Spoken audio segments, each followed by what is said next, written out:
Assalamualaikum warahmatullahi wabarakatuh.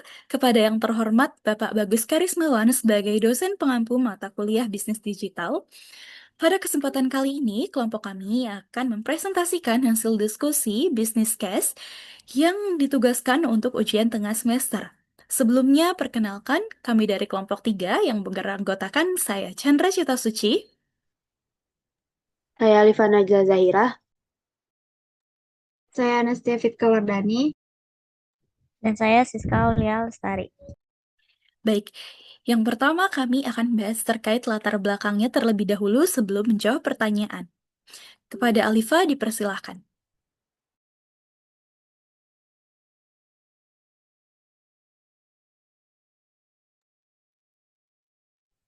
Baik, yang pertama di sini ada latar belakang. Blue.com adalah salah satu situs e-commerce C2C terbesar ketiga di Indonesia yang berdiri sejak 2015. Setelah hampir 10 tahun berjalan, perusahaan menghadapi persaingan yang sangat ketat dari Tokopedia, Shopee, dan Lazada. Akibatnya pertumbuhan mulai melambat dan biaya operasional meningkat. Nah, selain itu, teknologi yang digunakan mulai tertinggal. Karena itu, CEO Rendra Wijaya harus memilih strategi terbaik dari 4 usulan utama agar Beliau.com tetap bertahan dan bisa terus berkembang di tengah kompetisi pasar digital yang semakin ketat.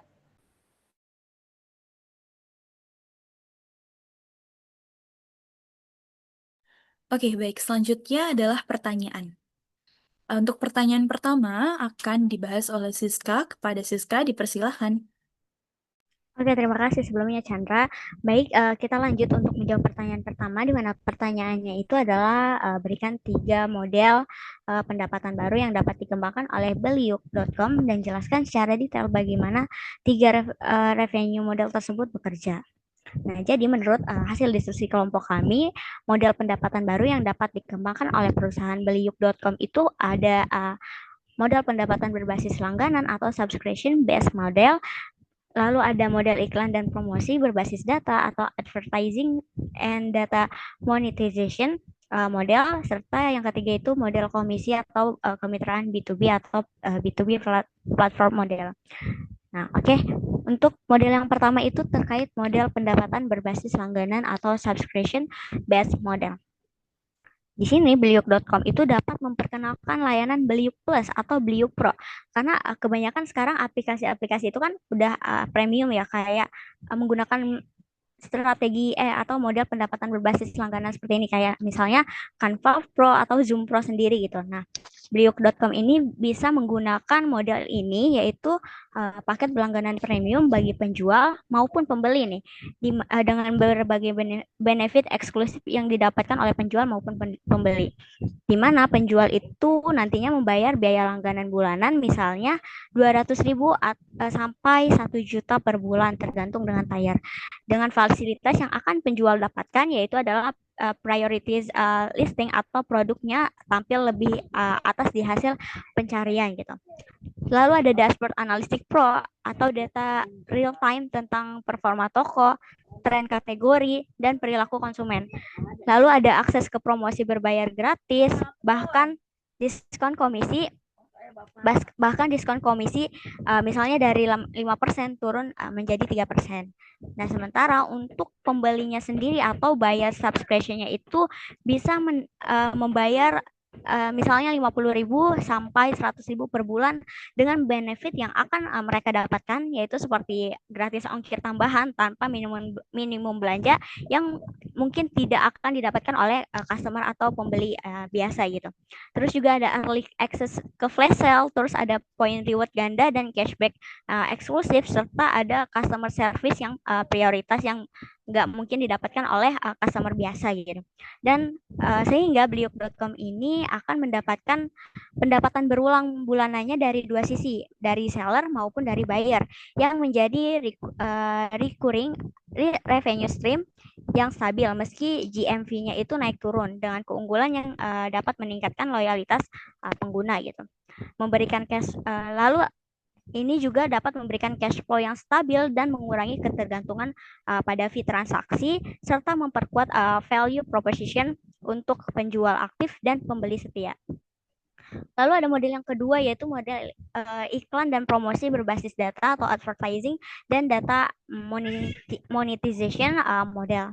Di mana perusahaan Beliuk.com ini bisa mengembangkan platform iklan internalnya nih, kayak misalnya Beliuk Ads bagi penjual dan brand, kayak strategi yang udah dilakuin sama Shopee. Di Shopee itu kan ada Shopee Ads atau di Tokopedia juga ada Tokopedia Ads. Nah, selain itu data insight dari perilaku pengguna ini bisa dijual dalam bentuk market analytics report ke perusahaan mitra tanpa melanggar privasi konsumen sendiri gitu. Di mana untuk iklan internal atau sponsored product and store ads, penjual ini dapat membayar untuk mendorong produk mereka agar produknya itu muncul di posisi paling atas di kolom pencarian gitu atau di homepage. Nah, dengan model strategi ini tuh bisa dilakukan dengan model iklan cost per click atau CPC atau cost per mile atau CPM, di mana CPC ini membebankan biaya setiap kali iklan diklik, sementara untuk CPM-nya sendiri ini membebankan biaya setiap 1000 kali iklan ditayangkan atau melalui tayangan. Nah, selain itu Beliuk juga dapat menyediakan dashboard bagi seller untuk memantau performa iklan. Sementara untuk brand promotion dan partnership campaign gitu ya, brand besar seperti Samsung, Oppo atau Unilever itu dapat menjalankan kampanye pemasarannya itu di platform Beliuk.com melalui banner, pop-up atau live shopping sponsorship, di mana nantinya Beliuk ini mengenakan biaya iklan per kampanyenya. Serta untuk data monetization atau insight as a sales. Beliuk.com ini dapat mengolah data tren belanja, misalnya kategori paling dicari, demografi pembeli, lalu ada waktu transaksi puncak, dan menjualnya sebagai Beliuk Insight report ke brand atau ke UMKM untuk riset pasar gitu. Nah, melalui ketiga model iklan berbasis data ini, Beliuk.com dapat mendapatkan sumber pendapatannya melalui biaya iklan, CPC, CPM, fixed campaign fee, dan pendapatan tambahan dari penjualan data insight ke pihak ketiga dengan keunggulan margin tinggi karena berbasis teknologi nih, bukan berbasis logistik saja. Sehingga hal ini tuh dapat meningkatkan engagement penjual karena ada intensif untuk beriklan serta memperkuat posisi Beliuk sebagai platform berbasis data dan insight driven.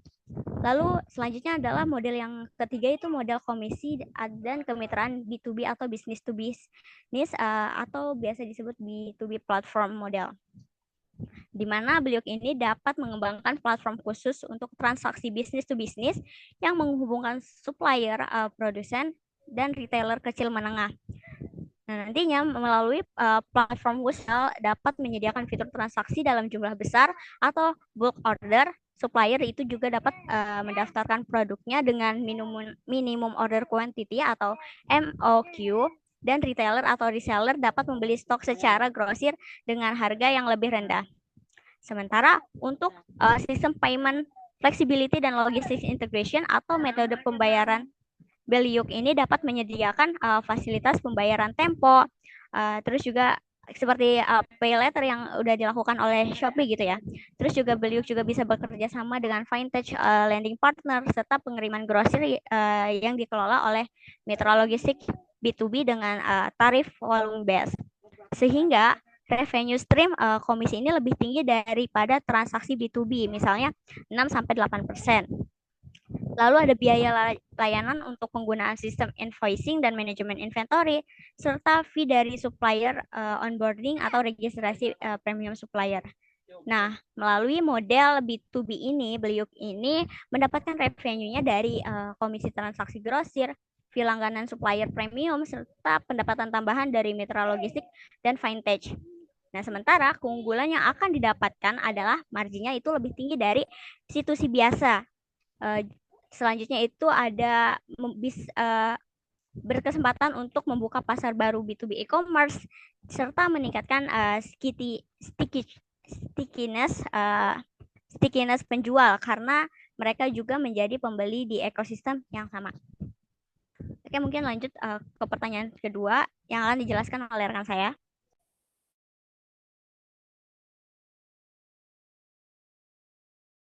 Baik, Oke, di sini ada pertanyaan kedua, yaitu identifikasi dan analisis faktor-faktor lingkungan eksternal yang dapat mempengaruhi performa perusahaan Belik.com pada cerita ini dengan cara mencari framework yang tepat dari buku, teks, sumber akademis, materi perkuliahan untuk analisis lingkungan global atau makro. Boleh di next?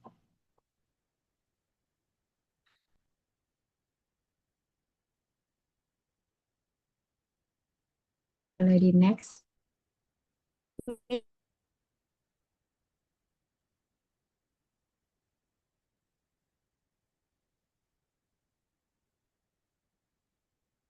Nah, jadi faktor-faktor lingkungan eksternal yang mempengaruhi performa perusahaan itu ada 6. Yang pertama ini ada ekonomi global yang tidak menentu memberikan dampak pada daya jual beli masyarakat.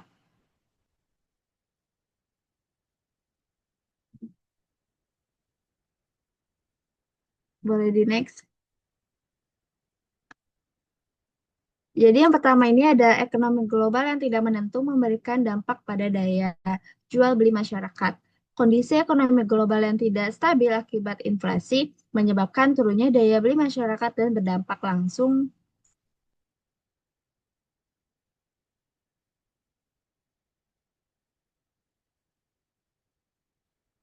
Boleh di next yang tadi gak?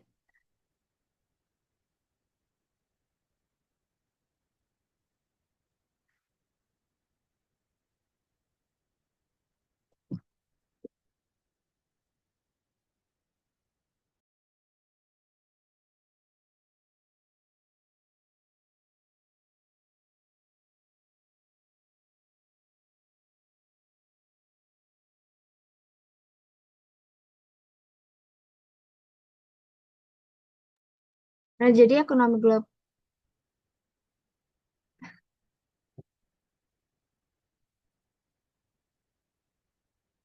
Jadi yang pertama ini ada ekonomi global yang tidak menentu memberikan dampak pada daya jual beli masyarakat. Kondisi ekonomi global yang tidak stabil akibat inflasi menyebabkan turunnya daya beli masyarakat dan berdampak langsung pada penurunan kinerja perusahaan. Situasi ini juga membuat Belik.com menghadapi ketidakpastian pasar yang berpengaruh terhadap penjualan. Yang kedua ini ada nilai tukar Indonesia melemah. Ketergantungan Belik.com terhadap produk impor dari Cina membuat pelemahan nilai tukar rupiah meningkatkan harga jual produk. Hal ini berisiko menurunkan daya beli konsumen dan mendorong mereka beralih ke platform e-commerce lain yang menawarkan harga lebih kompetitif. Yang ketiga ini ada Indonesia Digital Economy 2025. Program pemerintah untuk memperkuat ekonomi digital memberi peluang besar bagi e-commerce dalam memperluas pasar dan meningkatkan efisiensi. Namun, persaingan antara perusahaan menjadi semakin ketat, sehingga Belik.com perlu terus berinovasi agar tidak tertinggal dari pesaing. Yang keempat ini ada perubahan perilaku konsumen. Perubahan perilaku konsumen khususnya Gen Z dan milenial yang mendorong pengguna Belik.com menuntut pengalaman berbelanja cepat, mudah, dan personal. Ketidakpuasan terhadap proses checkout atau pengiriman yang lama membuat sebagai pengguna berpindah ke platform lain. Yang kelima ini ada teknologi besar. Kemajuan teknologi menghadirkan fitur seperti live streaming sebagai tren pemasar baru di e-commerce. Fitur ini memperkuat interaksi dengan pelanggan, tetapi Belik.com masih tertinggal karena belum mengadopsi inovasi tersebut. Nah, yang terakhir ini ada logistik dan infrastruktur. Keterbatasan infrastruktur dan tingginya biaya logistik di Indonesia menghambat kecepatan pengiriman barang. Beliuk.com membutuhkan waktu pengiriman sekitar 5-10 hari, lebih lama dibandingkan Shopee yang hanya 3-8 hari, sehingga berpengaruh terhadap kepuasan pelanggan dan daya saing perusahaan. Oke, selanjutnya nomor 3 akan dijelaskan oleh Chandra. Baik, untuk pertanyaan ketiga, di sini mengenai proses pengambilan keputusan strategis yang dibuat menjadi 3 poin, yaitu ada strategi analisis space dengan pertanyaan, sebutkan framework atau model analisis apa saja yang dapat digunakan perusahaan di area internal research. Lalu yang ke B terkait strategi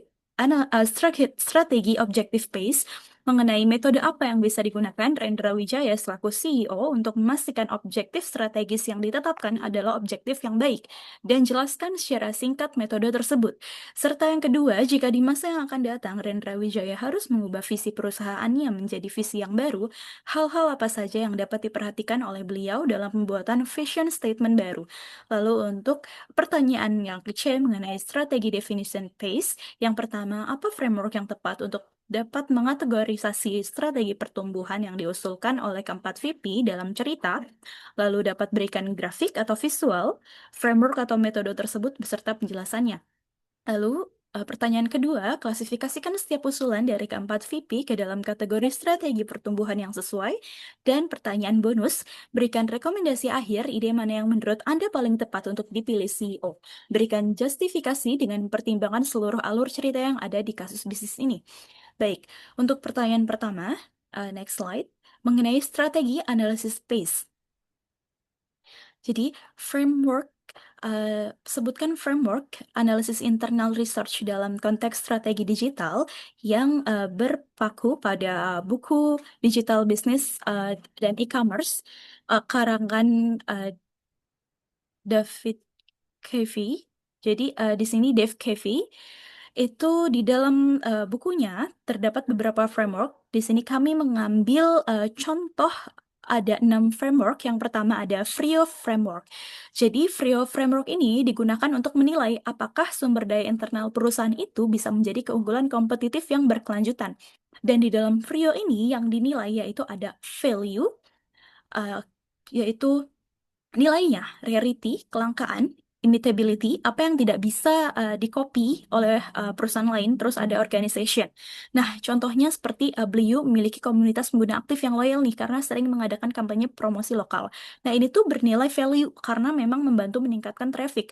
Terus kalau untuk rarity atau kelangkaan, karena tidak semua pesaing ini kan pasti punya komunitas sekuat itu. Jadi ini adalah kelangkaan yang tidak dimiliki oleh pesaing. Lalu ada sulit ditiru atau inimitable karena hal ini tuh sudah tertanam dalam budaya pelanggan.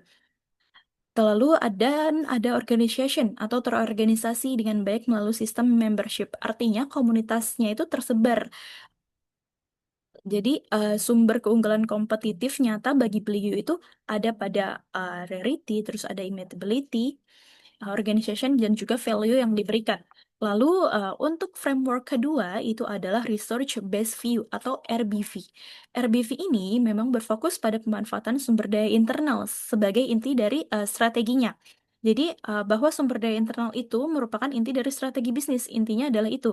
Jadi dalam konteks digital, sumber daya yang paling bernilai itu seringkali bukan aset fisik, melainkan aset tak berwujud seperti halnya reputasi merek, kemampuan dalam analisis data, terus kepercayaan pelanggan, dan juga kualitas dari sumber daya manusia yang ada.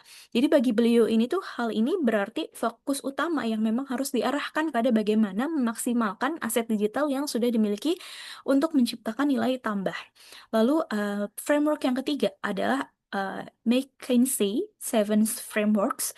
Jadi frameworks ini tuh menilai keselarasan antara 7 elemen organisasi, di antaranya ada strategi, structure, system, shared value, skills, style, dan juga staff. Jadi analisis ini menegaskan bahwa kesuksesan strategi digital tidak hanya bergantung pada teknologi, tetapi juga pada budaya organisasi, gaya kepemimpinan, dan juga kemampuan tim dalam beradaptasi terhadap perubahan yang ada. Lalu yang keempat ada ANSOF Matrix. Ini menentukan bagaimana arah pertumbuhan itu berdasarkan kombinasi produk dan juga pasar. Jadi fokusnya itu melihat pada produk baru atau produk lama dan juga pasar baru atau pasar lama. Di sini ada market penetration, di mana market penetration ini merupakan framework yang memang berada di pasar baru dan produknya pasar lama dan produk lama. Jadi memang berfokus pada penguatan dari produk di pasar lama yang ada. Lalu ada market development. Market development ini produk baru di pasar lama. Jadi ini pasar lama dengan produk baru. Jadi fokusnya itu pada pasar barunya. pasar baru dengan produk yang lama. Lalu ada product development. Product development ini merupakan produk yang baru di pasar yang lama. Lalu ada diversification. Jadi diversification pasar baru dengan produk yang baru juga. Lalu ada value chain analysis. Jadi analisis value chain ini membantu perusahaan mengidentifikasi aktivitas mana yang benar-benar dapat menciptakan nilai bagi pelanggan dan mana yang menimbulkan inefisiensi. Jadi tidak efisien. Jadi dalam konteks digital ini tuh bisa mencakup proses seperti halnya pemasaran online, perjalanan pelanggan atau customer journey, terus sistem pemesanannya hingga layanan purna jual setelah pelanggan membeli itu. Jadi dengan begini nih, dengan value chain analysis, Bayu itu bisa fokus mengoptimalkan aktivitas yang berdampak langsung nih pada pengalaman pengguna. Lalu ada pestle analysis. Pestle analysis ini fokusnya itu pada analisis eksternal yang ada. Jadi analisis eksternalnya itu ada P, yaitu political, I-nya ekonomi, S-nya social, T-nya itu ada technological, L-nya legal, dan E-nya environmental. Jadi faktor eksternal itu mempengaruhi ke 6 inti tadi, yaitu dalam singkatan PESTEL. Jadi walaupun fokusnya ini eksternal, hasil analisis PESTEL ini tetap perlu dihubungkan dengan kemampuan internal dari perusahaan supaya strategi digital yang diambil itu lebih realistis dan juga relevan dengan kondisi perusahaan yang ada. Nah, selain framework ini ada juga SWOT dan juga framework Digital Capability Maturity Model dan lainnya. Oke, selanjutnya terkait pertanyaan strategi. Oke, metode untuk memastikan objektif strategi yang baik. Jadi dalam memastikan apakah beliau itu menggunakan objektif strategi yang baik, itu kami menggunakan metode SMART. Jadi ada specific, measurable, achievable, relevant, dan juga time bound. Nah, pada metode SMART ini, yang pertama adalah spesifik, di mana tujuannya itu memang harus jelas, harus spesifik. Jadi, visi yang ada itu harus bertujuan jelas agar para karyawan itu dapat juga memahami apa yang menjadi tujuan dari perusahaan tersebut. Lalu, yang kedua ada measurable atau terukur. Nah, jadi pada measurable ini tujuannya itu perlu punya indikator keberhasilan yang bisa dihitung. Jadi perusahaan itu nggak cuman buat tujuan, tapi juga harus ada indikator keberhasilannya itu bagaimana. Lalu ada achievable atau dapat dicapai, jadi targetnya itu harus realistis dengan sumber daya dan juga kondisi perusahaan yang ada. Bagaimana kondisinya? Jadi supaya targetnya itu tidak terlalu muluk-muluk. Lalu misalnya ya, dalam kasus ini kan meningkatkan 1,4% conversion rate. Jadi masih masuk akal nih dibanding menargetkan lonjakan yang memang terlalu tinggi. Jadi lebih dari 1,4% tersebut. Nah, lalu ada relevan atau relevan. Tujuannya ini memang harus sejalan dengan visi yang ada dan juga dari kemampuan atau kapasitas beliau-nya ini sendiri. Jadi misalnya ya fokusnya pada pengalaman pelanggan digital, pengalaman belanja pelanggan secara digital. Jadi bukan area yang belum menjadi kekuasaan perusahaan. Jadi memang ini tuh harus benar-benar relevan apa yang memang dikuasai perusahaan. Jangan di luar yang tidak dikuasai perusahaan. Lalu ada time bound atau terikat waktu. Jadi setiap targetnya itu pasti harus mempunyai waktu pencapaiannya atau deadline-nya gitu. Jadi misal ya dalam waktu 12 bulan ke depan gitu dalam pengembangan beliau ini. Oke. Lalu selanjutnya untuk pertanyaan selanjutnya, next slide.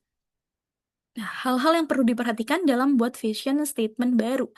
Dalam buat vision statement baru, penting untuk memastikan nih kalau misalnya vision statement itu bukan hanya slogan yang apa ya enak didengar gitu, tapi benar-benar menjadi arah jangka panjang dari perusahaan beliau ini. Yang pertama, kita harus memperhatikan customer centric. Jadi visi yang baru itu harus berpusat pada pelanggan. Jadi supaya ketika pelanggan membeli atau menggunakan Beliu, pengalamannya ini baik. Karena sekarang itu yang dinilai, yang difokuskan itu pada pengalaman pelanggan belanja digital. Mungkin produk masih menjadi inti, tapi pengalaman pelanggan itu ada di atas dari produk yang diinginkan gitu. Jadi visi baru ini memang harus berpusat pada pelanggan. Jadi dalam konteks e-commerce ini tuh berarti membangun pengalaman belanja yang mudah, aman, dan juga personal bagi pelanggannya. Jadi misal ya, kalau misal Blue ini bisa menekankan komitmen untuk menjadi platform belanja lokal paling terpercaya yang memahami kebutuhan pengguna Indonesia. Nah, dan Dave Caffey ini juga menegaskan bahwa pentingnya memiliki digital value proposition yang kuat dan juga relevan bagi pelanggan. Lalu kedua ada innovation dan agility. Oke, inovasi dan ketahanan. Jadi visi itu harus dapat mencerminkan semangat dari inovasi dan juga kemampuan beradaptasi terhadap tren digital. Seperti halnya sekarang ini ada AI commerce dan juga social commerce. Nah, contohnya seperti Beliau ini bisa nih menargetkan perusahaannya untuk menjadi pionir dalam AI-based recommendation system di pasar lokal. Halnya seperti itu. Lalu yang ketiga ada sustainability dan juga responsibility, keberlanjutan dan responsibilitas. Nah, dalam era green economy, komitmen pada bisnis yang ramah lingkungan dan etis ini itu tuh penting. Bahkan kebanyakan orang yang dilihat itu adalah bagaimana sustainability-nya dan bagaimana apakah bisnis ini mendukung SDGs. Nah, lalu yang keempat ada clarity dan inspiration. Nah, visi yang baik itu tuh harus mudah dipahami. Jadi seperti menggunakan bahasa yang jelas, sederhana, dan juga mampu menginspirasi seluruh tim menuju tujuan bersama. Contoh seperti misal Beliau menjadi e-commerce terdepan dengan efisiensi operasional berbasis digital omnichannel gitu. Jadi Beliau ini bisa menggunakan visi yang lebih membumi. Jadi nggak seperti yang tadi gitu. Seperti ini revisinya, menghubungkan penjual dan pembeli lokal melalui pengalaman belanja digital yang cepat, aman, dan juga berkelanjutan. Ya, jadi visi ini itu tidak hanya jelas, tetapi juga memberi arah dan juga semangat bagi semua anggota tim untuk bekerja ke tujuan yang sama.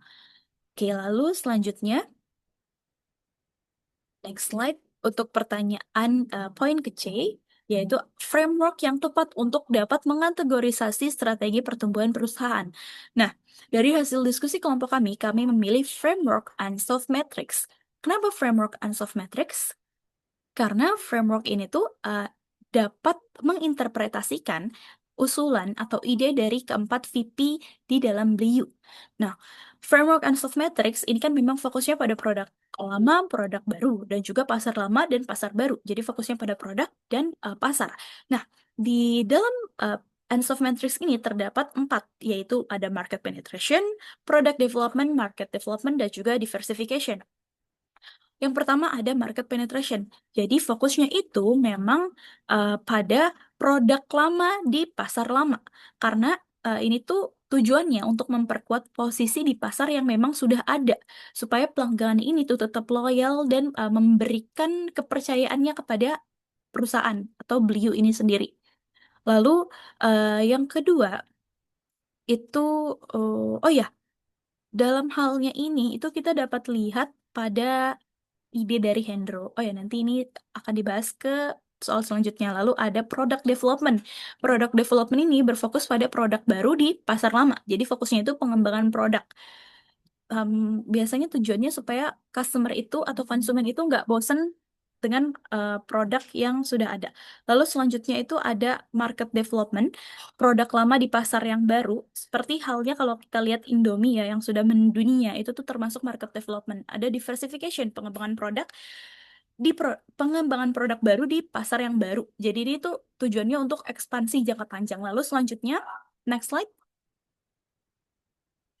Nah, klasifikasi usulan para VP Beliau dari framework yang kami pilih, yaitu Ansoff Matrix. Yang pertama ada Hendro sebagai finance, di mana Hendro ini berusul bahwa fokusnya itu memperkuat posisi pasar yang sudah ada dengan efisiensi AI dan optimalisasi konversi. Nah, jadi Hendro ini termasuk market penetration, karena memang tujuannya itu untuk memperkuat apa ya, kedudukan dari perusahaan di pasar lama dengan produk yang lama juga. Nah, di sini ada dengan efisiensi, AI, dan optimasi konversi. Lalu ada Dimas, yaitu VP Product. Dimas ini berfokus pada pengembangan produk digital seperti SaaS dan voucher untuk pengguna lama. Jadi, pengembangan produk di pasar yang lama gitu. Lalu ada ketiga, Amelia, VP Marketing. Nah, dari Amelia ini termasuk market development. Karena kenapa? Karena memang tujuannya itu mengekspansikan produk lama di pasar yang baru gitu. Jadi di sini tertulis bahwa ekspansi ke wilayah atau segmen baru seperti kota tier 2 dan tier 3 yang memang jarang terjamah. Lalu ada Sari, yaitu sebagai VP Business Development. Sari ini masuk diversification karena bertujuan untuk masuk ke pasar B2B karena awalnya bisnis yuk termasuk C2C. Lalu dan juga wholesale dengan model bisnis yang baru. Jadi dengan produk baru dan juga pasar yang baru. Oke, next slide. Selanjutnya adalah rekomendasi strategis. Nah, rekomendasi strategis yang kami pilih yaitu adalah usulan dari Hendro sebagai VP Finance. Kenapa Hendro? Karena pertama yang dipilih atau diperhatikan adalah efisiensi yang ada. Karena kalau misalnya terlalu menggelontorkan banyak dana untuk pengembangan awal itu akan tidak relevan dan tidak sesuai, tidak realistis. Jadi karena usulan Hendro itu kan peningkatan conversion rate dari 2,1% ke 3,5% dengan optimalisasi pelanggan. Terus juga ada dynamic pricing, terus dengan AI chatbot, dan pengguna data analistik. Jadi strategi ini merupakan bentuk market penetration ya, karena memang memfokuskan diri pada penguatan pasar yang sudah ada tanpa perlu menambah produk atau memperluas wilayah baru. Nah, dalam konteks ini, jadi memang punya Hendro ini lebih realistis. Karena kita lihat dari kondisi keuangan Beliau ini yang memang lebih ketat. Jadi usulan Hendro ini juga strategi ini tuh beresiko rendah. Jadi kalaupun apa ya gagal, seenggaknya tidak banyak uang yang dikeluarkan seperti usulan dari VIP yang lain. Nah, setelah usulan Hendro ini dapat stabil, dapat mengembangkan Beliau, selanjutnya kami berdiskusi bahwa usulan Dimas sebagai VP produk ini dapat menjadi usulan yang dapat diterapkan selanjutnya atau usulan berkelanjutan.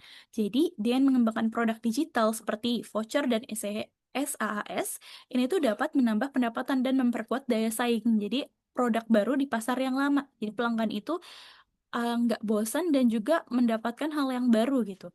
Nah, komunikasi dua tahap ini itu tuh berupa efisiensi jangka pendek dan juga inovasi jangka menengah.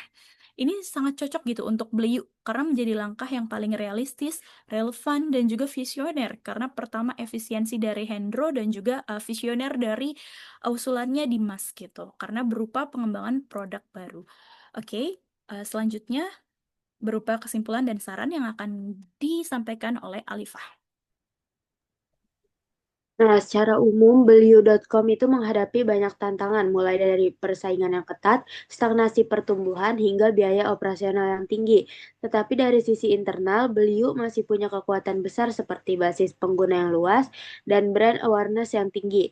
Nah, kesimpulannya, strategi terbaik yang bisa diterapkan adalah market penetration dengan fokus pada efisiensi, pemanfaatan AI, dan data analitik. Langkah berikutnya adalah mengembangkan produk digital seperti e-voucher dan SaaS agar bisa membuka sumber pendapatan baru.